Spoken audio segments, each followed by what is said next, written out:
गृहस्थी। 4 आश्रम होते हैं, ब्रह्मचर्य, गृहस्थ, वानप्रस्थ, सन्यास। इन चारों में सर्वश्रेष्ठ आश्रम होता है गृहस्थ आश्रम। पर जब ठीक से चले तब। तुम पत्नी को दिन भर मारो, दिन भर डांटो, दिन भर गालियां दो, ये गृहस्थों के लक्षण नहीं है। नारी का सम्मान करो, नारी का लक्ष्मी की तरह आदर करो। पुरुष को अपने पति की आज्ञा भगवत आज्ञा है, ये मानकर चलो। पत्नी को कभी रुलाओ मत, सताओ मत। अपने घर की गृहिणी को सदा खुश रखो और भोग विलास से मन हटाओ और गोविंद में लगाओ। वरना तुम 90 साल के हो जाना, 95 के हो जाना, 99 के हो जाना, तो भी तुम अपने भोगों पर कंट्रोल ना कर पाओगे। तुम्हारी इच्छाएं, तुम मर जाओगे। जिस दिन तुम मरोगे उस दिन भी तुम्हारा मन तुम्हें भोगों की ओर ले जाएगा। ये माया इतनी प्रबल है साहब, इसलिए जो भगवान की शरण में जाता है वही इन माया से बच पाता है, वरना भोगी बन करके मर जाओगे। इच्छाएं पूरी हो गई हो किसी की तो मुझे बताओ,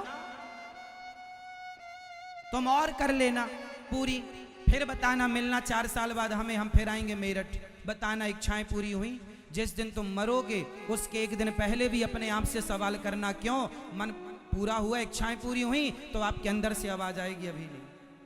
ये ठगता है तुम्हें मन तुम्हारा, और तुम्हें लगता है कि हम संसार के लोगों से दुखी हैं। ना जी, आप अपने मन की तमाम इच्छाओं से दुखी। तो अब बताओ, आपने विवाह क्यों किया? विवाह का सही उद्देश्य क्या है? जो आप बता रहे थे वो, या जो हमने कहा वो? बताओ। जो आपने कहा वो भी सही है, गलत नहीं है, लेकिन वो तो हो गई, जाएगा। मुख्य उद्देश्य है भगवत प्राप्ति, ईश्वर की प्राप्ति। यदि तुमने गृहस्थ में रहकर भगवान को नहीं पाया, सोचो तो क्या पाया? चलो एक छोटी सी कथा मैं आपको सुनाता हूं इस बात को समझाने के लिए। एक पिता ने, मेरठ के एक पिता थे, आपके मेरठ में एक पिताजी थे, हो सकता है आप थे। एक पिता ने अपने बेटे को 100 रुपए दिया, जाओ ए बेटा ये 100 रुपए लो और जाओ जरा बाजार से ना ताजे ताजे फल लेकर आओ। एक पिता ने अपने बेटे को 100 रुपए दिया। कहानी ध्यान से सुनना, आखिरी में पूछूंगा मैं आप सबसे। एक पिता ने बेटे को कितने रुपए दिया? बाजार भेजा, जाओ मस्त ताजे ताजे मौसमी फल लेकर आओ। जाओ, आम का सीजन है, जाओ आम लाना, जामुन का सीजन है, जामुन लाना, लीची का सीजन है, लीची लाना, जो जो सीजन चल रहा सब फल लाना, जाओ। 100 रुपए। अब बेटा मेरठ की बाजार में गया। संयोग देखना कि उस दिन वहां पर एक मंदारी आया था बंदर को नचाने। ये छोरा गया 100 रुपए लेकर और वो खेल देखने लगा, बंदर वाला। नाच बंदर नाच, ससुराल जाएगा तो कहाँ बैठेगा?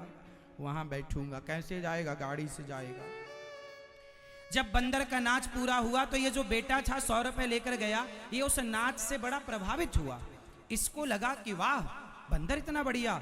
अब बंदर ने कटोरा उठाया, सबसे मांगा, तो इसने 100 रुपए जो पिता ने दिए थे इसने बंदर के कटोरे में डाल दिए। अब मंदारी तो चला गया। अब जब मंदारी गया तो इसे याद आया कि मुझे तो पिता ने भेजा था। अच्छा, पिता ने 100 रुपए दिए, अब तो 100 रुपए चले गए। अब जब तक उसे याद आई तब तक दुकानें बंद हो चुकी थी, शाम हो चुकी थी, रात हो चुकी थी। खाली हाथ चला गया। पिता ने पूछा लाए फल? बोले नहीं मिले, दुकानें बंद हो गई थी। पिता ने कहा तू तो समय से गया था, दुकानें तो खुली होनी चाहिए।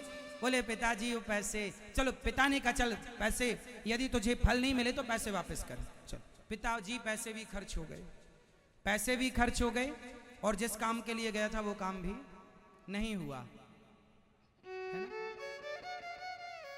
अब इसको ध्यान से समझो। एक पिता ने बेटे को 100 रुपए देकर बाजार भेजा। वो पिता कौन है? वो पिता है परम पिता परमात्मा। आपको 100 रुपए देकर बाजार, सांसारिक बाजार है, और 100 रुपए मतलब 100 वर्ष की उम्र। आपको भगवान ने कितनी आयु दी है? 100, लगभग 100। हमें परमात्मा ने संसार में भेजा है 100 रुपए देकर। 100 रुपए मतलब 100 वर्ष की आयु लेकर हम आए इस बाजार में। क्या करने भेजा? पिता ने भेजा था अच्छे अच्छे फल लाना, मीन्स अच्छे अच्छे कर्मों के फल। अच्छे कर्म करो और अच्छे अच्छे कर्मों के फल लाओ। 100 रुपए में लाना है, 100 साल में तुम्हें अच्छे अच्छे कर्म करना है। लेकिन हम यहाँ कहाँ उलझ गए? मंदारी के खेल में। ये मंदारी का खेल क्या है? ये मंदारी का खेल क्या है? बोले पत्नी नचाती है पति को, पति नचाता है पत्नी को, पति पत्नी दोनों नचाते हैं बच्चे को। नाच बेटा नाच, पैसा दूं 5, नाच बेटा नाच। पति नचाता है पत्नी को, तुम नाच के दिखाओ। पत्नी नचाती है, तुम नाच के दिखाओ। तो हम गृहस्थ में क्या कर रहे हैं? नाच रहे हैं। सवेरे से शाम तक क्या कर रहे हैं? नाच रहे हैं। और इसी नाचने में आपके कितने रुपए खर्च हो गए? 100 वर्ष की उम्र आपकी जिम्मेदारियों का बोझ ढोते ढोते निकल गई। आप आए किसके लिए थे? अच्छे कर्म करने। लेकिन अच्छे कर्म तो कुछ हुए नहीं और जिम्मेदारियों के बोझ तले दब गए। और पत्नी और बच्चों के इनकी सेवा में आपकी सारे 100 रुपए खर्च हो गए। बच्चों को पढ़ाते लिखाते, है ना, सब करते करते आपका बुढ़ापा आ गया। अब विदाई हो रही है, चलो अब भगवान के पास जाओगे। भगवान बोलेंगे फल लाए? बोले नहीं। तो चलो 100 रुपए वापस करो। 100 रुपए खर्च, 100 रुपए। 100 साल की उम्र बीत गई। बताओ आपके पास कितना बैलेंस है पुण्यों का? कागज के टुकड़ों का ना बताना।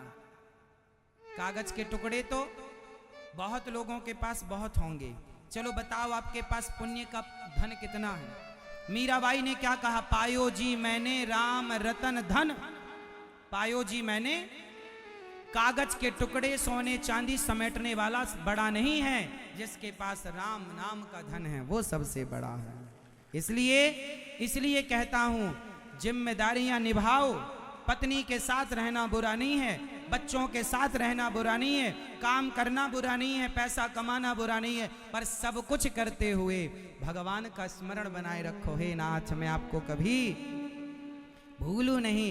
हर समय भगवान की शरण में रहो, भगवान का चिंतन करते रहो, भगवान को अपना सर्वस्व मानते रहो।